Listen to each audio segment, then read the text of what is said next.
ಶಿವಮೊಗ್ಗ ಪಕ್ಷೇತರ ಅಭ್ಯರ್ಥಿಯಾಗಿ ಇವತ್ತು ಈಶ್ವರಪ್ಪ ನಾಮಪತ್ರ ಸಲ್ಲಿಸ್ತಾ ಇದ್ದು, ಅದಕ್ಕೂ ಮುನ್ನ ಟೆಂಪಲ್ ರನ್ ನಡೆಸಿದ್ರು. ಶಿವಮೊಗ್ಗದ ಪ್ರಸಿದ್ಧ ಕೋಟೆ ಶ್ರೀ ಆಂಜನೇಯ ಸ್ವಾಮಿ ದೇವಸ್ಥಾನದಲ್ಲಿ ಕುಟುಂಬ ಸಮೇತ ಪೂಜೆ ಸಲ್ಲಿಸಿದ್ರು. ಈ ವೇಳೆ ರಾಮನಾಮ ಹಾಡಿ ಈಶ್ವರಪ್ಪ ಮತ್ತು ಕುಟುಂಬದವರು ಭಜನೆ ಮಾಡಿದ್ರು.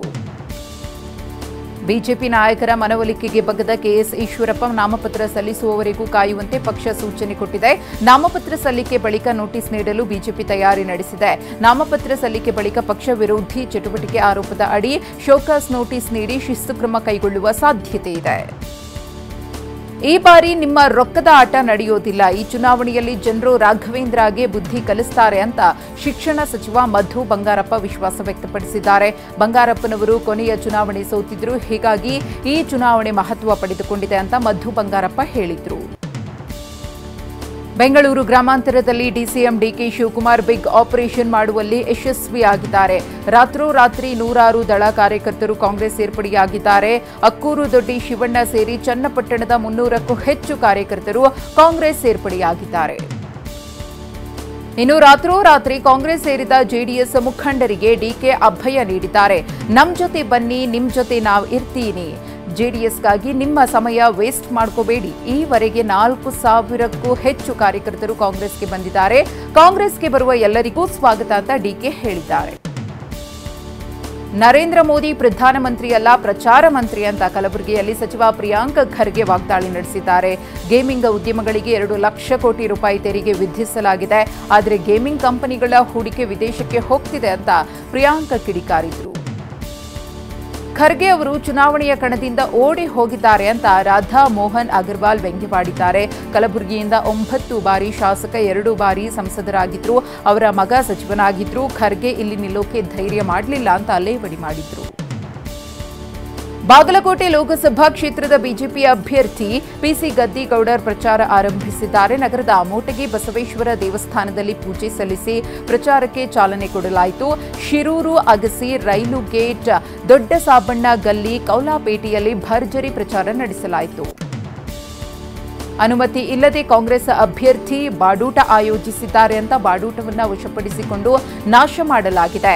ಹಾಸನ ಜಿಲ್ಲೆ ಹೊಳೆನರಸೀಪುರ ತಾಲೂಕಿನ ಕೋಡಿಹಳ್ಳಿ ಗ್ರಾಮದಲ್ಲಿ ಘಟನೆ ನಡೆದಿದ್ದು, ಆಹಾರವನ್ನು ರಸ್ತೆಗೆ ಎಸೆಯಲಾಗಿದೆ ಎಂದು ಫ್ಲೈಯಿಂಗ್ ಸ್ಕ್ವಾಡ್ ತಂಡದ ವಿರುದ್ಧ ಅಸಮಾಧಾನ ವ್ಯಕ್ತವಾಗಿದೆ. ಎಚ್ಡಿ ರೇವಣ್ಣ ಅವರ ಕುಮ್ಮಕ್ಕಿನಿಂದ ಬಾಡೂಟವನ್ನು ನಾಶಪಡಿಸಲಾಗಿದೆ ಅಂತ ಆರೋಪಿಸಲಾಗಿದೆ. ಕೋಡಿಹಳ್ಳಿಗೆ ಆಗಮಿಸ್ತಾ ಇದ್ದ ಕಾಂಗ್ರೆಸ್ ಅಭ್ಯರ್ಥಿ ಶ್ರೇಯಸ್ ಪಟೇಲ್ ಪ್ರಚಾರ ಸಭೆಗೆ ಬರ್ತಿದ್ದವರಿಗೆ ಬಾಡೂಟ ವ್ಯವಸ್ಥೆ ಮಾಡಿದ್ರು. ಇದೇ ವೇಳೆ ಗ್ರಾಮಕ್ಕೆ ಎಂಟ್ರಿ ಕೊಟ್ಟ ಎಫ್ಎಸ್ಟಿ ತಂಡ ಬಾಡೂಟವನ್ನು ವಶಕ್ಕೆ ಪಡೆದಿದೆ. ನಾಮಪತ್ರ ಸಲ್ಲಿಕೆಗೂ ಮುನ್ನ ಬಳ್ಳಾರಿ ಬಿಜೆಪಿ ಅಭ್ಯರ್ಥಿ ಶ್ರೀರಾಮುಲು ಜಗಜ್ಯೋತಿ ಬಸವೇಶ್ವರ ಪುತ್ಥಳಿಗೆ ಪೂಜೆ ಸಲ್ಲಿಸಿದ್ದಾರೆ. ಮೋತಿ ವೃತ್ತದಲ್ಲಿರುವ ಬಸವೇಶ್ವರ ಪುತ್ಥಳಿಯನ್ನ ಸ್ವತಃ ತಾವೇ ಸ್ವಚ್ಛಗೊಳಿಸಿ ಪೂಜೆ ಸಲ್ಲಿಸಿ ಮಾಲಾರ್ಪಣೆ ಮಾಡಿದ್ದಾರೆ. ಶ್ರೀರಾಮುಲು ಅವರಿಗೆ ಮಾಜಿ ಶಾಸಕ ಸುರೇಶ್ ಬಾಬು ಸಾಥ್ ನೀಡಿದರು. ಲೋಕಸಭೆ ಚುನಾವಣೆಯನ್ನ ಪ್ರತಿಷ್ಠೆಯಾಗಿ ತೆಗೆದುಕೊಂಡಿರುವ ಸಿಎಂ 20 ದಿನ ಅಂತರದಲ್ಲಿ ಇಂದು 3ನೇ ಬಾರಿಗೆ ಮೈಸೂರಿಗೆ ತೆರಳುತ್ತಿದ್ದಾರೆ. ಪ್ರಜಾಧ್ವನಿ ಯಾತ್ರೆ 2ರ ಮೂಲಕ ಮತಬೇಟೆಗೆ ಸಿಎಂ ಸಜ್ಜಾಗಿದ್ದು, ಇಂದು ಚಾಮರಾಜನಗರ, ನಂತರ ಮೈಸೂರಿನಲ್ಲಿ ಪ್ರಚಾರ ಸಭೆ ನಡೆಸಲಿದ್ದಾರೆ.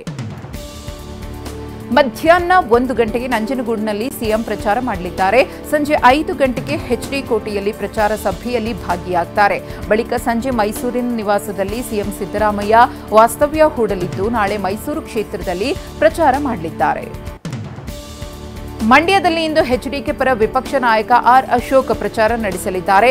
ಮಂಡ್ಯ ಲೋಕಸಭಾ ಕ್ಷೇತ್ರದ ಜೆಡಿಎಸ್ ಅಭ್ಯರ್ಥಿ ಕುಮಾರಸ್ವಾಮಿ ಪರ ಬೆಳಗ್ಗೆಯಿಂದ ಸಂಜೆಯವರೆಗೂ ಎಚ್ಡಿಕೆ ಪರ ಆರ್ ಅಶೋಕ್ ಪ್ರಚಾರ ಮಾಡಲಿದ್ದಾರೆ.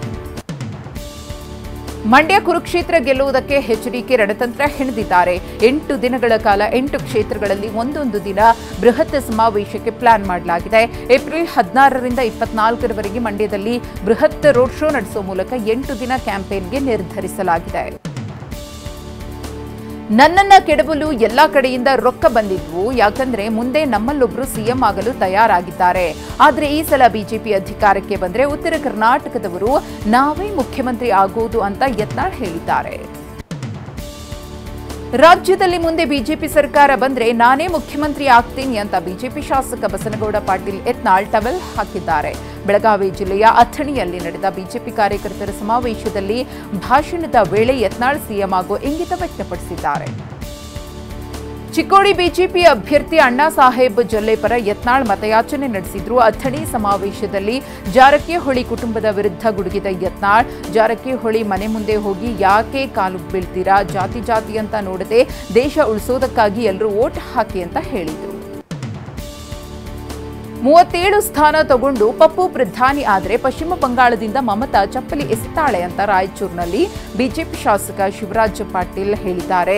ಜೊತೆಗೆ ಲಾಲು ಪ್ರಸಾದ್ ಯಾದವ್ ಸುಮ್ಮನಿರ್ತಾನ, ನನ್ಗಿಷ್ಟು ನಿನ್ಗಿಷ್ಟು ಸೀಟು ಬೇಕು ಅನ್ನೋರು ಹೀಗೆ ಅಧಿಕಾರ ಸಿಗುತ್ತೆ ಅಂದ್ರೆ ಜಗಳ ಆಡ್ತಾರೆ ಅಂತ ವಾಗ್ದಾಳಿ ನಡೆಸಿದ್ದಾರೆ.